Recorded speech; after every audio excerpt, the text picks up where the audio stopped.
So this presentation tonight, this Devar Torah, this sermon, is about my own personal faith. And one article of my faith, not in God, but in the future of Judaism, is that Judaism won't survive without some kind of a God concept. On the one hand, that shouldn't be controversial, but when you take a look at the data, it is. Because 22% of folks who identify as Jews are either atheists or agnostics. So they don't have any kind of a belief system. Or for the atheists, they have a belief system, and their belief is that there is nothing like a higher power or spiritual force, which is part of the survey that was given to them by Pew, that they could have answered yes, as did 50% of American Jews. The other piece of data that I want to point out is that 26% say they believe in the biblical God. And I'm imagining the 21% of Jewish adults who say religion is very important to them are included in that 26% who believe in a biblical God. So people here, I think, have had a chance to meet Rabbi Brad Artson. He spoke a few years ago here. So amongst the things Rabbi Artson and I have in common is that he was my congregational rabbi. I team taught with him for a year. He was also the dean of the rabbinical school that I went to. And both of us in high school identified as atheists. And it took rabbinical school and doctorates in Jewish theology for us to come out of that perception, because we had a chance to look at what the Jewish traditions, different, varying, and much more sophisticated understandings of God and theology are than what we find in the Bible. The way this question is posed is particularly naive, it's particularly unsophisticated. Do you believe in the biblical God? Well, which biblical God? Right? So one of the things that I've spoken about many times here from my interview weekend on forward is that there were different authors of the Torah, and those different authors had different ideas of God. But my article of faith here is that without some idea of God, Jews are already doing this. They're playing out their Jewish values through affinity groups outside of the Jewish community. They're not practicing Jewish ritual. They're practicing Jewish values, in large part, that they identify with Tikkun Olam, but they're not doing it in a specifically Jewish framework. So I am guessing that tonight, both in this room and at home, some of the 79% of Jewish adults who say that religion is not particularly important to them might be here. And so my sermon tonight and tomorrow, they're dedicated to you.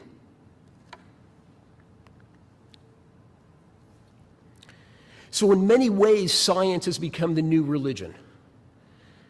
Science is about facts and data. It doesn't tell you what to do or where to go with those facts. That's why Albert Einstein says it's lame. Religion, on the other hand, gives you your values and direction. It tells you where you should be going, but it doesn't know how to get there because it's blind. So many Americans identify Tikkun Olam as social justice and make that their religion because the God ideas they've been presented with are transparently anti-scientific. And those 50% of American Jews who believe in a higher power or spiritual force don't know enough about Judaism to identify their beliefs as Jewish. Jewish education has failed them. So the first thing I want to acknowledge is that Jews and Judaism believe in the laws of nature. Ha'olam k'minhago noheg. It says it in the Talmud, and it says it in Rambam's Mishneh Torah. The world goes according to natural laws. How we understand miracles, there's nothing dogmatic or doctrinal about that. Some rabbis believed in violations of nature, other rabbis didn't. But what they all believed is canonized and summarized and crystallized in the prayer book, in the Siddur. And in the Siddur, in every single Amidah we say, Modim al nisecha shebechol yom imanu. We acknowledge your miracles, God, that are daily with us.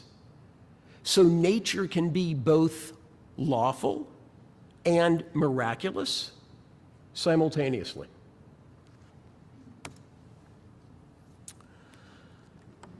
In addition to the miracle and the constancy of nature, my faith is that God is the name we give to the chesed, to the force of loving kindness that animates and drives the cosmos. This is not my faith alone. In the Shabbat liturgy, it talks about God as Hamenaheg Olamo B'Chesed. God drives his world through the force of chesed, which means that chesed is baked into the laws of nature. And for those of you who have studied Jewish law, over and over and over again, the rabbis demand that chesed be baked into the laws of our politics and our economics. I believe that our existence as human beings is testimony to the truth that God drives his world through chesed. In other words, to paraphrase Einstein, God does play dice with the world, but the dice are loaded. The dice are loaded, that's my faith. Natural law necessitates plenty of chance and contingency and luck. But that's not all that the laws of nature demand. My additions to the poem on Rosh Hashanah, Kol HaMaaminim, everyone believes, were that all believe that chesed quickens the cosmos, and all believe that chesed builds worlds, and all believe that chesed strengthens society, and all believe that, now I'm quoting my teacher's teacher, Abraham Joshua Heschel, all believe that justice dies when deified, for beyond all justice is God's chesed. Isn't that just the spiritual force that 50% of Americans believe in? So not only is this belief Jewish, but it anticipates, in some very prescient and eerie ways, contemporary science. And for the past 30 years, Jews have been working and writing about the tension and the similarities and the parallels between science and religion. Let me see a show of hands. How many people have read one of these books? Not too many. Okay. So I finished college in 1991.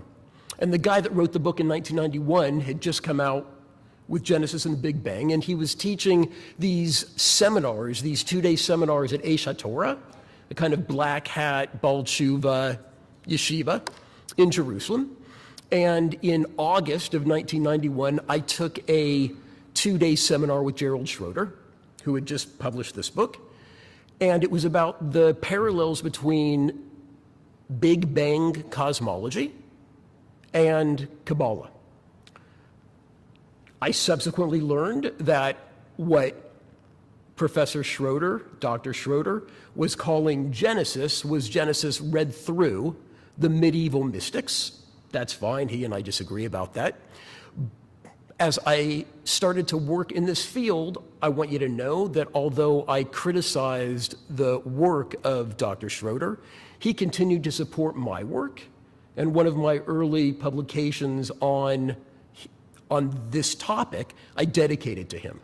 And I said, it's a machloket l'shem shamayim. It's a dispute for the sake of heaven. A couple of years later, Richard Elliott Friedman, a professor of Bible, wrote The Disappearance of God. Almost at the exact same time, Professor Danny Matt wrote God and the Big Bang. Professor Danny Matt just finished translating the entire Zohar. So he is very well known in the academic Jewish world as an expert in the Zohar. And what all three of these books have in common is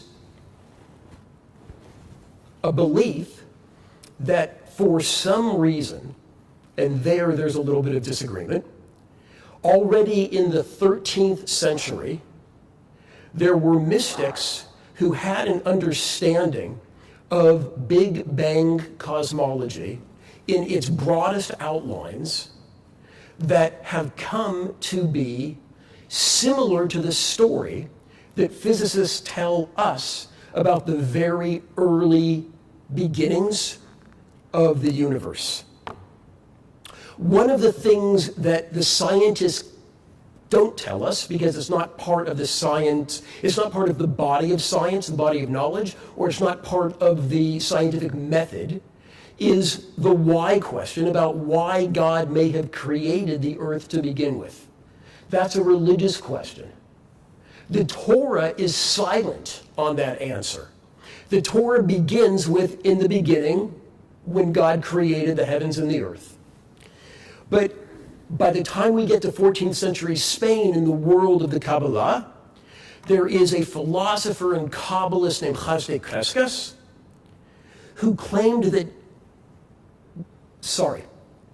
he claimed that God can be understood as that which cannot but share in unbounded loving kindness. God is that which has to share. And as a result of this necessity, and here he's pulling in the philosophical language of necessity. Things have to be a certain way. God has to be a certain way. It's not that anyone forced God. It's that God's very nature is overflowing kindness. And in order to maximize that overflowing kindness, there needed to be something other than God for God to love.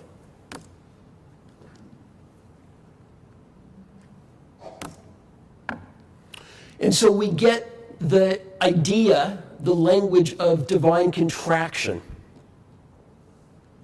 The infinite light, the Ein Sof, the unknown, unknowable divine, undifferentiated, in its place, in every place, absent from no place, withdraws its luminescence from a point and continues to withdraw until there's a spherical space, a vacuum, that is devoid of the divinity of infinity.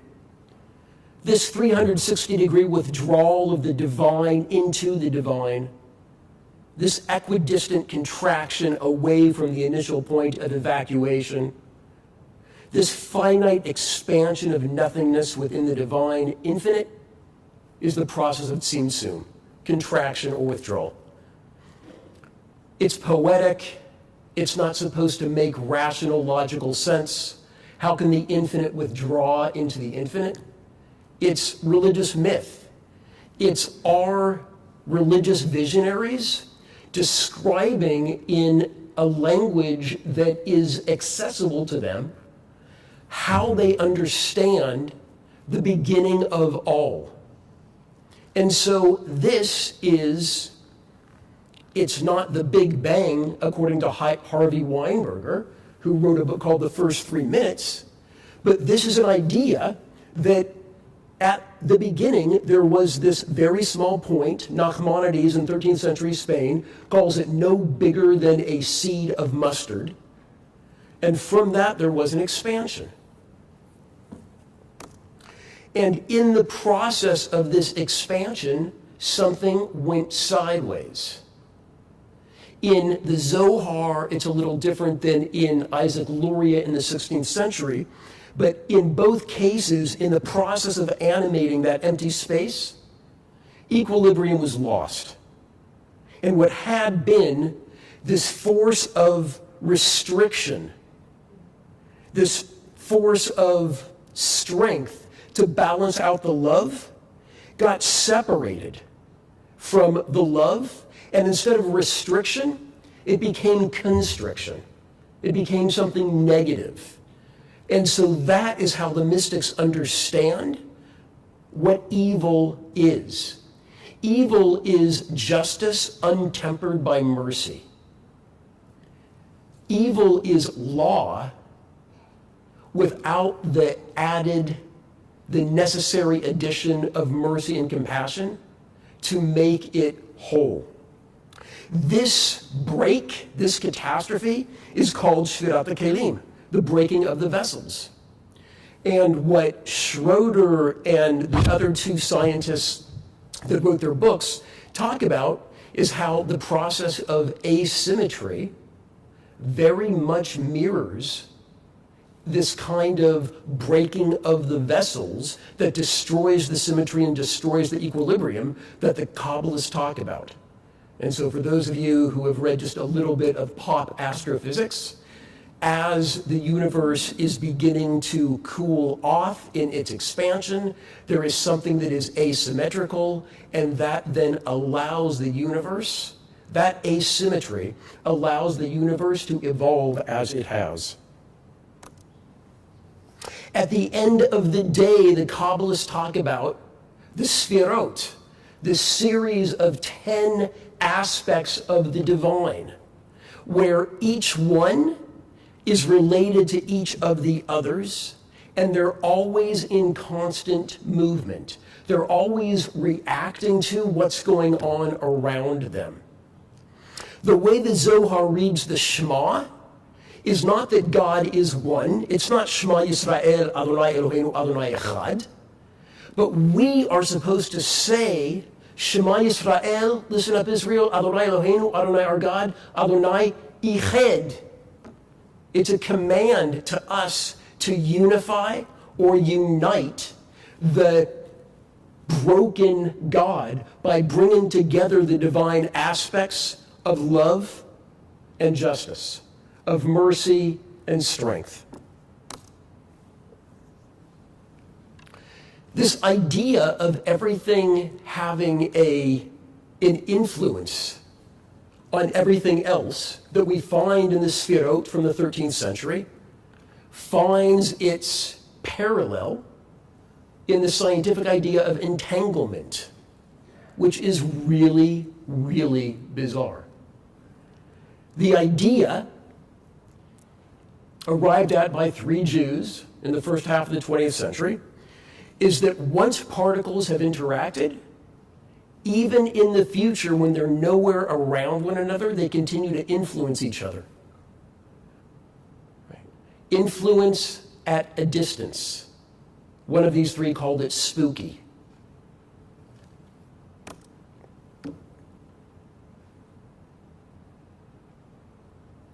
This idea of influence isn't just between particles, but it's also between different species within the animal kingdom and different species of vegetation, trees in this case, and birds. So John Donne said that no man is an island entire of itself. No man is self-contained. Heschel said no religion is an island. What Darwin demonstrated is that not even an island is an island.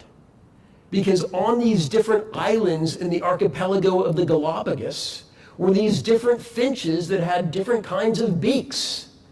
And the different beaks had evolved in order to allow those finches on the different islands to peck into different kinds of trees in order to eat different kinds of food. So it had to do, this evolution of the finches had to do with what was going on in their environment, not just in terms of other birds, but also in terms of the other living creatures like the trees in their environment. Another couple of Jews. Long-term stable symbiosis that leads to evolutionary change is called symbiogenesis. Symbiogenesis.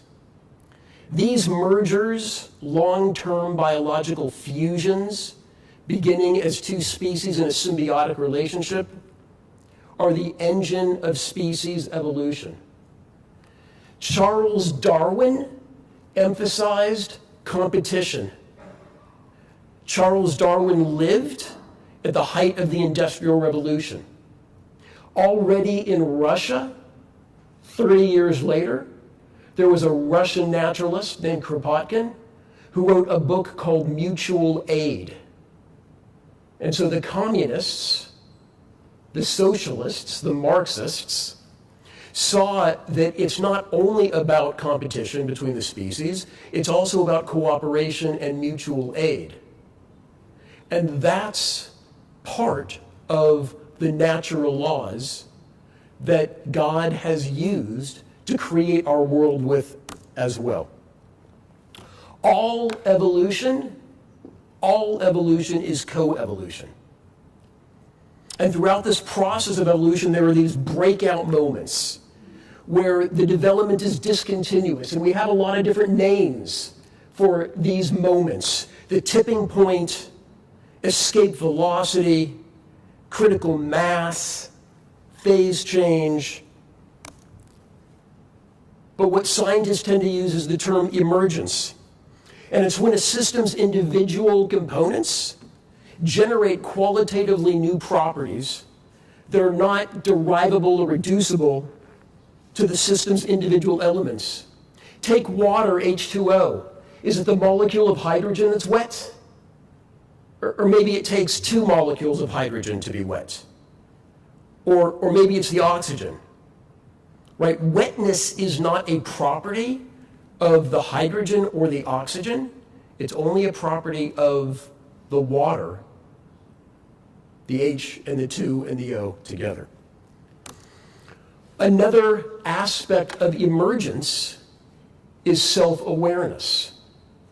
Being conscious, not just of what's happening around you, but of yourself within your environment. The guy that wrote this 600-page book, Simon Conway Morris, wrote in the final analysis, the only reason why evolution is of the remotest interest is neither that it's true, which any idiot can see. By the way, you have to read this with a British accent because he's British, which any idiot can see, nor that it's fascinating. Why else write this book? But because evolution is the mechanism by which the universe has become self-aware. Evolution is the mechanism that produced us, and we are self-aware.